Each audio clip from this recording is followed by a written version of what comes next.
Howdy all, grab yourselves a beer, it is time for some Path of Exile.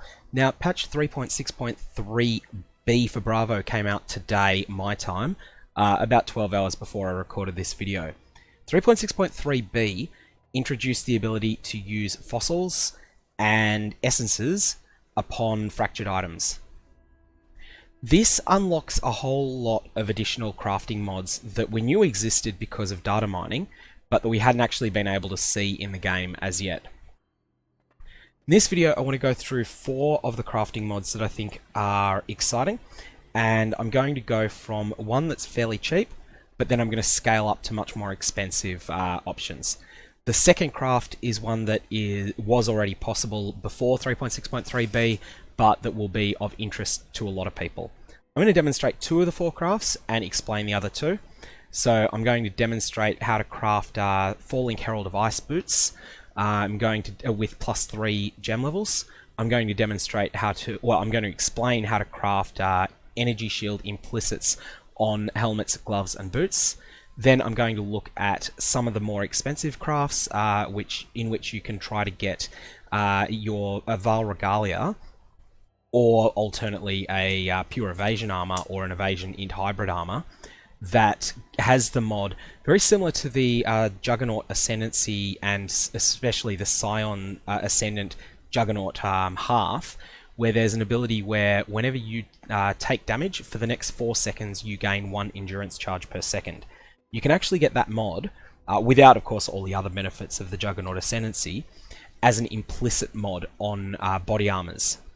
You are already able to get this on strength based armors and also on strength hybrid armors. So, for instance, a Dragon Scale Doublet or I'm just trying to think of the name. There's strength int hybrid armors that have both armor and energy shield on them. However, it's much more powerful to get them on a Vaal Regalia at the moment. So, the first craft I want to explain, and I will demonstrate an attempt at this. There's no guarantee that I will be successful because there is a lot of randomness in this. Is Herald of Ice boots. The budget for this is approximately 50 to 100 chaos, probably per successful craft on average. And the reason you would consider this is because Herald of Ice is a strong skill and scales heavily with gem level, but it's not a popular 6-link for good reason, and that's because each additional link that you put on it increases the amount of mana that it reserves. Some builds love using Herald of Ice as a 1-link, and this is not appropriate for them. However, other builds often do 4-link it, sticking it to other gems that will amp up its damage considerably. One of the best things about Herald of Ice is if you give it the ability to crit, which you can get by virtue of being an assassin, or you can get by attaching it to increased critical strikes support. The initial hit that Herald of Ice does, when you kill a monster and you shatter it, it will then cause nearby monsters to take cold damage. And if you can critically hit with that, you'll guarantee that you'll freeze the enemies that are hit by this explosion. This can create a massive chain reaction, and that's where 4-linking Herald of Ice is sometimes popular. So if you're 4-linking it, this setup, which will give you +3 to gem levels for your Herald of Ice and for any cold supports that are attached to it, basically functions like a free Empower level 4 that's attached to it and does not add 25% to the mana reservation either. Now, what we're going to do here, firstly we note that I've got a bunch of frigid fossils, and for space I've socketed 7 of them already into chaotic resonators. I've also traded for 3 sets of boots. You'll notice that all of these boots are 2 mod boots, and all of them have locked mods, 2 locked mods, and both of them are cold resistance and fire resistance. I've chosen cold resist and fire resist somewhat arbitrarily. You don't have to pick cold resist and fire resist. You might instead choose to pick life and movement speed, or you might instead choose to pick movement speed and chaos resistance.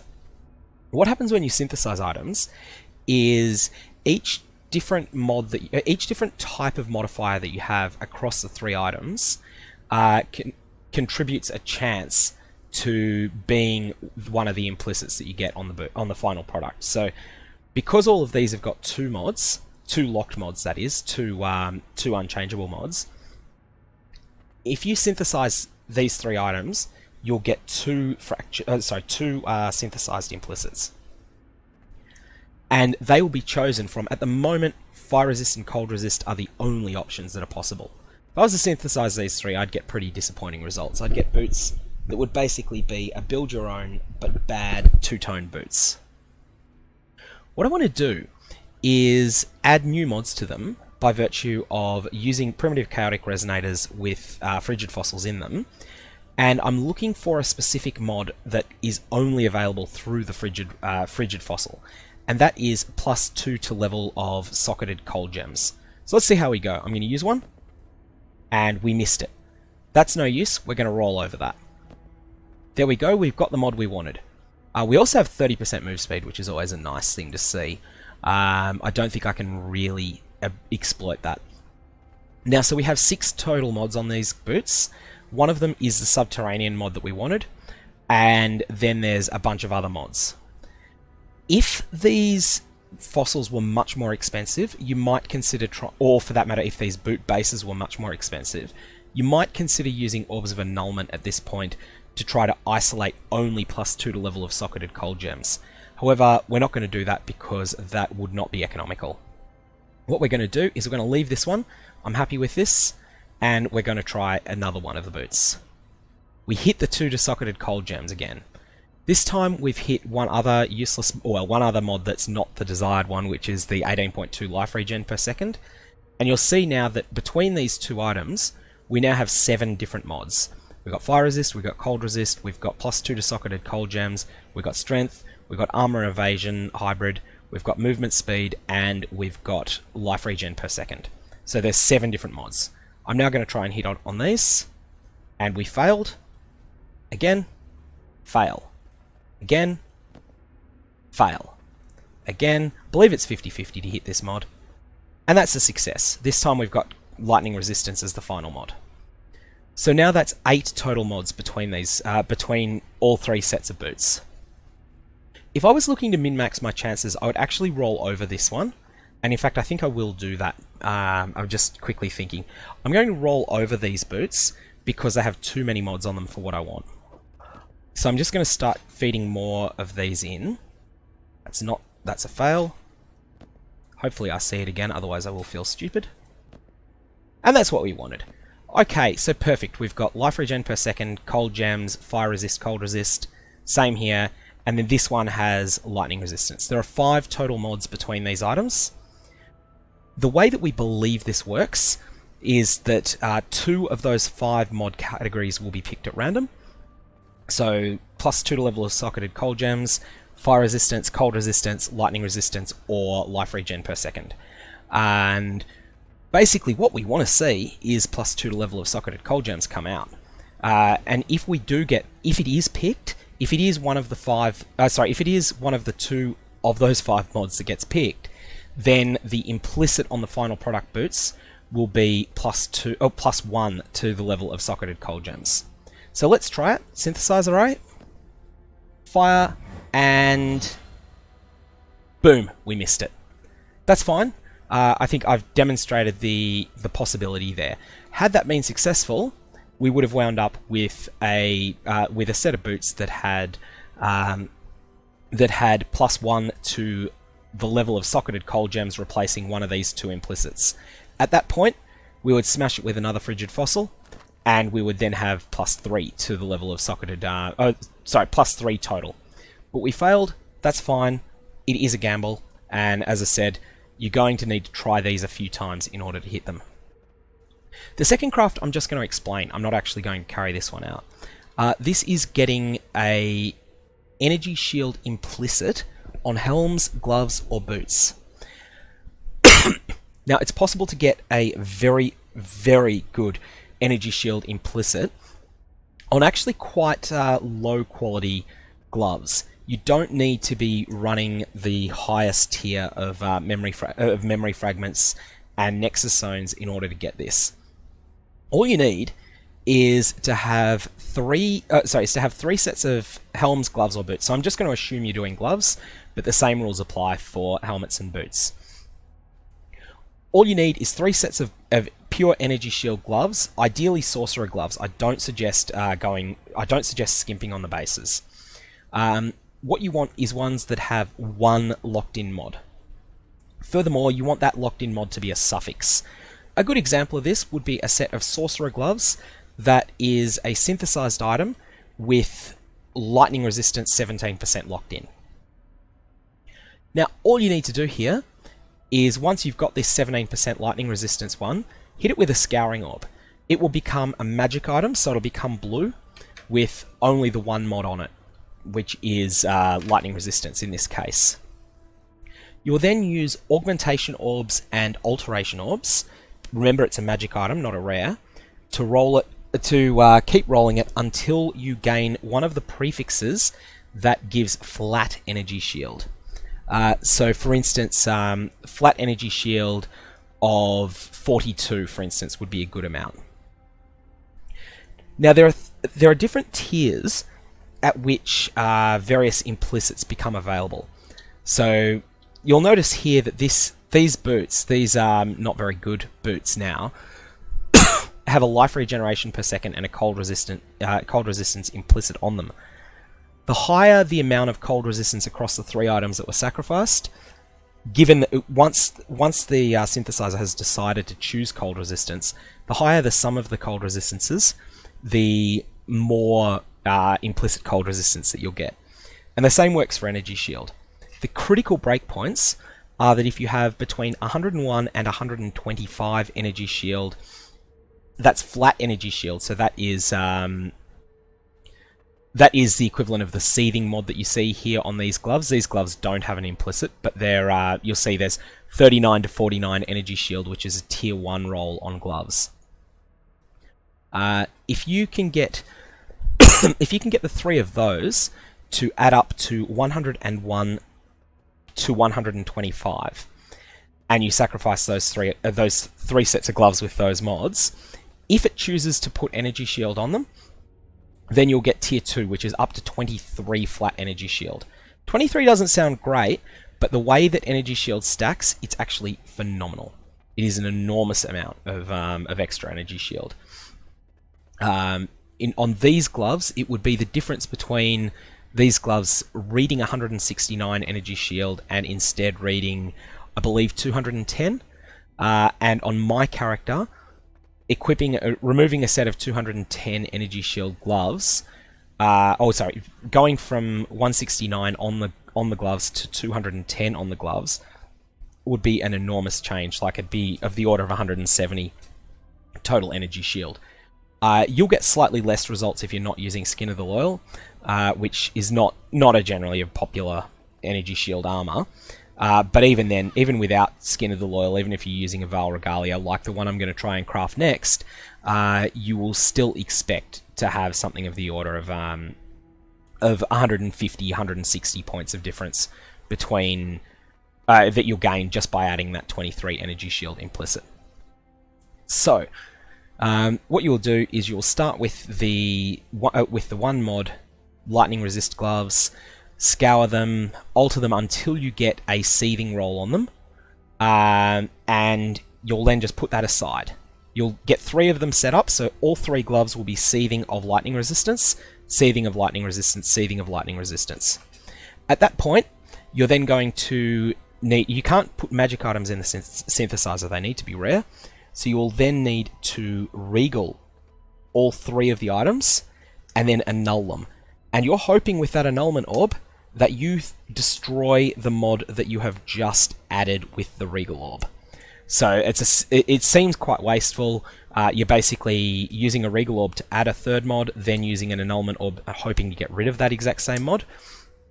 But if you're successful in doing so, you will then have 3 sets of gloves that will have a flat energy shield that adds up to either 101 to 125 or 126 to 150. If it adds to 126 to 150 and you synthesize, congratulations, you've got a 50-50 chance of hitting a plus 30 energy shield implicit. If you've only got 101 to 125, don't worry, you've still got plus 23. As I said, that scales incredibly well with the way that Energy Shield works and the fact that it scales off your character's intelligence and all sorts of other things. So with that in mind, that is how you go about crafting utterly insane Energy Shield pieces. You can do better than that if you've really got a lot of currency and you go through all the in-depth mechanics of synthesis crafting and you're willing to take some big risks. Then you can get items that have more than one good implicit. So you can get plus 30 Energy Shield and you can get 0.8% of Energy Shield regenerated per second as an additional second implicit. But to do that, you're starting to get into the same sort of chance territory we were in with these boots. No guarantee of hitting them, and so you may get it, you may not. So that's the second craft. That's how to go with gloves, boots, or helmets that have large boosts to implicit Energy Shield. Side note, you can also do the same thing with chests and body armor, but the breakpoints are different. It is not 101 to 125 for tier 2 and 126 to 150 for tier 1, with additional special crafts, special mods becoming available if you exceed 151, which you may actually not want, depending upon your goals. But the numbers are different for Energy Shield chests and Energy Shield shields, and I would suggest you do some further research before trying to craft those. The third craft I want to go through, and this one's more expensive again than that last one, which will on average set you back 6 annulment orbs, 6 regal orbs, and a couple of hundred alteration and augments. This third craft is going to be to try to make a Vaal Regalia that has the Juggernaut node, Juggernaut Ascendancy node built in, of whenever you have taken damage recently, i.e. within the last 4 seconds, you gain 1 endurance charge per second. Now, in order to get this, you need to sacrifice 3 items that have a combined strength bonus to character strength that is 161 or higher. Prior to patch 3.6.3b, you could not get strength of this magnitude via any means on Vaal Regalias. You could get it, as I mentioned before, on something like a Dragon Skull doublet or a Crusader plate that was a strength and intelligence, or a strength and dexterity armor, but on a pure intelligence or pure dexterity, you are out of luck. Well, that's no longer the case. You can now use Deafening Essences of Rage in order to get a strength bonus on your armors. So what we're going to do is we're going to put a strength bonus on each of these. You'll notice that these have got mana and fire resistance. I had a hell of a time sourcing these 3. It was a lot of sending tells to people that were online, that were not online or whatever. What I wanted, again, just like with the boots, in order to maximize my chances, I wanted to have the smallest number of different mods possible. And so I went looking for fractured items that had 2 specific mod categories on them. I settled on mana and fire resistance. There is no reason to pick mana and fire resistance. It was just the ones that I happened to come across. I also noticed that none of these are particularly valuable tiers. That's because people that had 48% fire resistance or a very high mana roll may have actually wanted a higher price for their Vaal Regalias. The item level of the highest one here, Brood Shell, is 85, and that means that when I synthesize the 3 of them, the final result will also be an item level of 85. So what we're going to do is we're going to hit each of these with a Deafening Essence of Rage. These were 10 chaos when I started buying them for this video. I expect they'll be considerably more expensive in the future. 53 strength, 52 strength, 53 strength. That's not what we wanted to see, but that's fine because I do want to actually explain something here. I mentioned 161 was the magic number. Now, you have the majority of the time, in fact, I ran the numbers, and if my mental maths are correct, you have a 39 in 64 chance of hitting that without needing any Divine Orbs. However, we have rolled the unlucky 15 out of 64, and so we've got, we don't have enough strength on these items between them. That's fine, we will fix that using Divine Orbs. Now, this item here has an extraneous mod of lightning resistance. This has an extraneous mod of the Djinns, which is hybrid energy shield and stun block, and also has stun block recovery. And then this has an extraneous mod of maximum energy shield. Pity, because it's quite a good mod, but it's not of any use. It also has life regen per second, and it has strength. Anyways, our first goal is going to be to get these 3 strength rolls to exceed 161.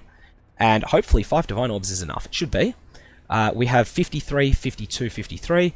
Best bet is to reroll the lowest, and that's enough. 56. So we now have these now add up to 162, so we're okay. Now, if the pricing of these Vaal Regalias was considerably higher, I might consider using Orbs of Annulment at this point to try to strip off some of the extraneous mods. In fact, I would have done this prior to using the Divine Orb. However, Vaal Regalias with 2 fixed mods are not so expensive that it's worth using going through the considerable expense of using Orbs of Annulment. Orbs of Annulment were 32 chaos the last time I looked, and really they should be much more expensive at the moment. There's no excuse for them being as cheap as 1/5 of an one quarter of an exalt. They should be closer to half with how powerful they are in this league. But anyways, that's that's something I've been saying this whole league, that annulments are just chronically underpriced given how rare they are. At this point, as I say, I'm making the strategic decision not to try and annul off the other mods. If the economy changes, particularly if Deafening Essences of Rage soar in price, then in that case, you may wish to consider annulling off the unwanted mods. Likewise, if these Vaal Regalias were more expensive.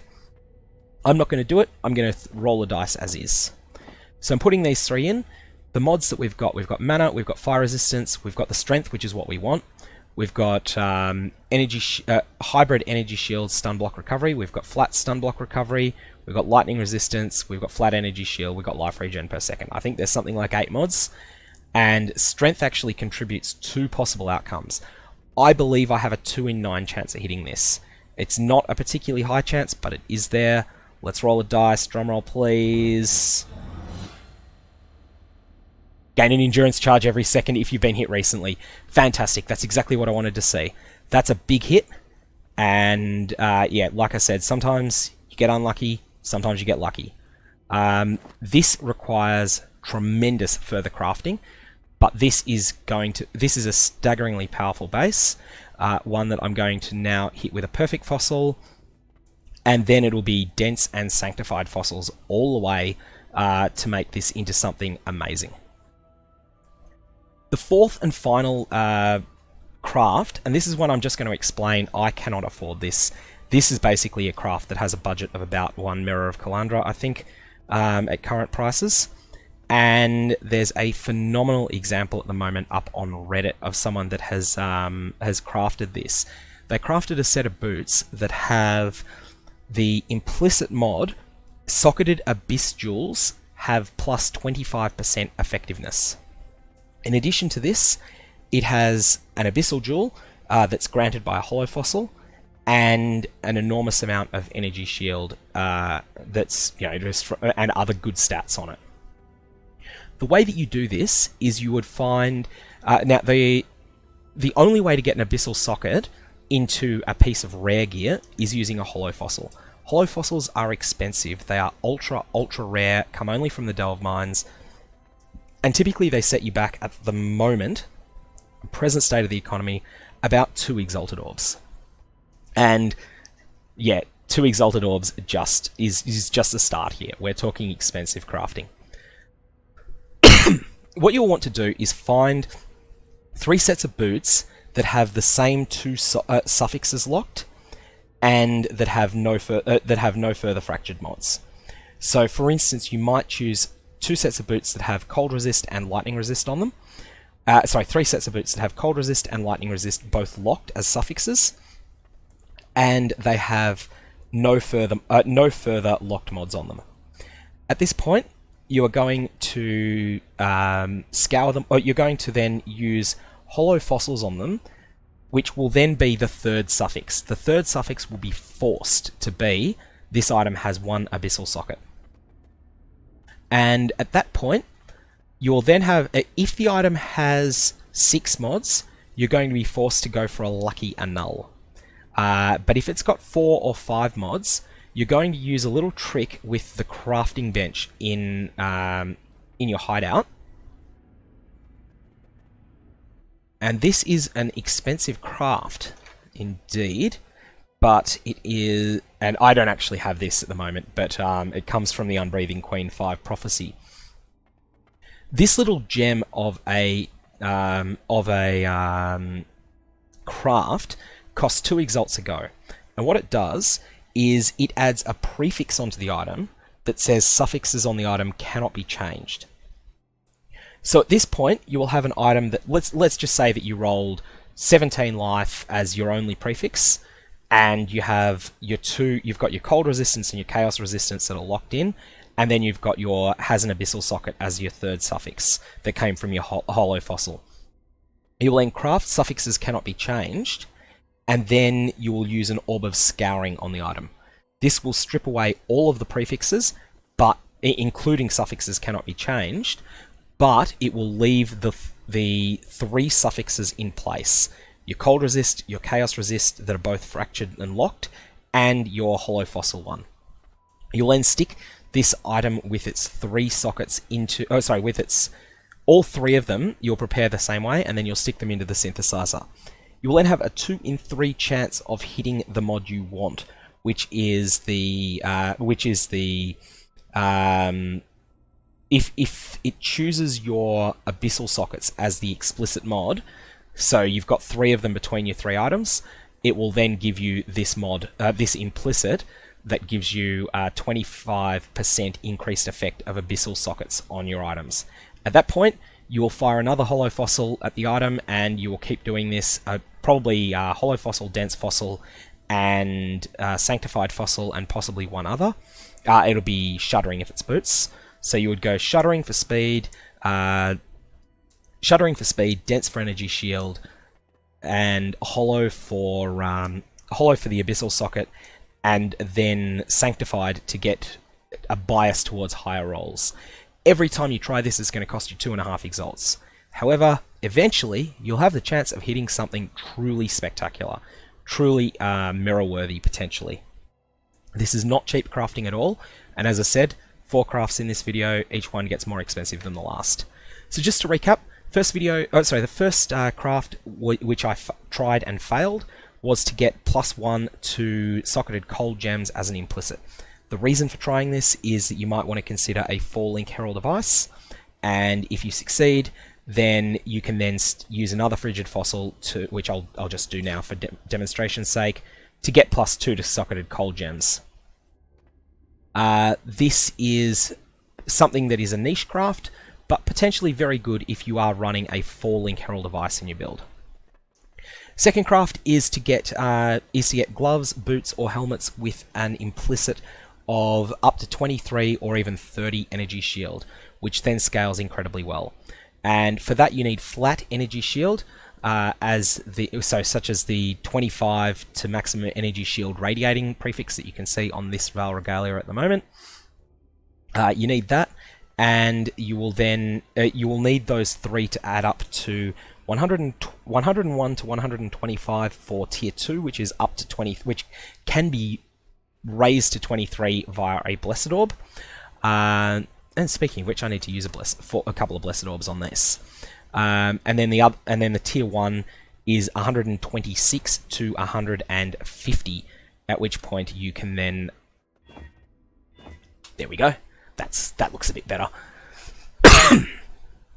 At which point you can then create your, you have a 50-50 chance when you stick in 2 mod rares that have 1 fixed suffix and your prefix, which is a variable amount of energy shield.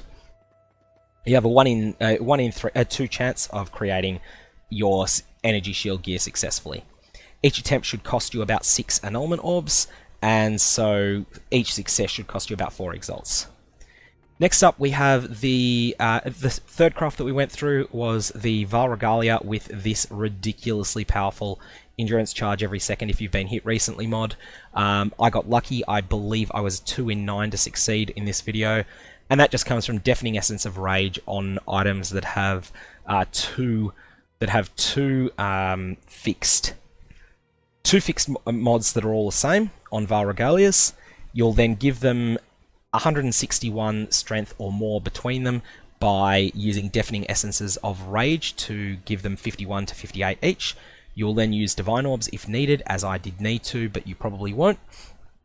And then you will have a chance of hitting it. If Deafening Essences of Rage, if Fractured Vaal Regalias skyrocket in price, you may then wish to consider using Orbs of Annulment in the craft as well. I didn't do it, and I got lucky. Fourth and final craft that we've discussed is the ridiculous Abyssal Socket. Abyssal Socket buffed items, which can give you as much as 62 energy shield on an Abyssal Jewel, plus an enormous amount. That's basically from a suffix, as well as an enormous amount of damage. Abyssal Jewels, as I think anyone that has been playing for a while knows, they're just ridiculously powerful. And Hollow Fossils are incredible, but they are incredibly expensive, and my expected budget, if I was going to attempt a craft like that and I've never had the currency to do so, it would be a Mirror of Kalandra, maybe a bit more. However, there's certainly plenty of people with that degree of currency out in the game, and they can then make a lot more by offering it as a mirror service. Last thing I want to just show people is one of the most ridiculous items that I've seen in this league, and this, you'll notice it's mirrored. That's because it's from a Fractured Fossil service. This is just another example of some of the ridiculously powerful things that can be created with synthesis crafting. I'm not 100% confident how this person made this amulet. I've got some ideas. I think I know how they did it, but a person made the base, so you'll see that's the 15% increased intelligence and 1% increased damage per 15 intelligence. They made that via an expensive crafting process that I believe probably required a couple of thousand Chaos Orbs, a couple of dozen annuls, and several two locked mod amulets. They then offered it up as a Fractured Fossil service, so I provided them. This cost me about 1 Doctor card, so about 6 exalts. I provided them 3 exalts as a fee, plus a Fractured Fossil, which is about 3 exalts, plus the other things that I wanted used on it. And they hit their white amulet with a 4-socket resonator, which was a prismatic, a metallic, a sanctified, and a fractured fossil. This then created 1 copy of the item that they kept, which is basically what you see here but without the mirrored, and also the mirrored copy because they used a fractured fossil, which, as I said, I provided them, and then they gave me back the mirrored copy whilst they kept the original. The person that owned the original of this ran at least 6 fractured fossil services and probably many more. And so that should give you a sense of just how much currency there is potentially to make via this. They made 3 exalts on every time they ran the fractured fossil, and they kept the original. So they're then going to use some of that currency to try and craft something mirror worthy. And yeah, you'll see some truly amazing items going around this league with more advanced tactics than I've gone through in this video. Anyways, if you've got any questions, hit them up in the comment section below, and have a good one.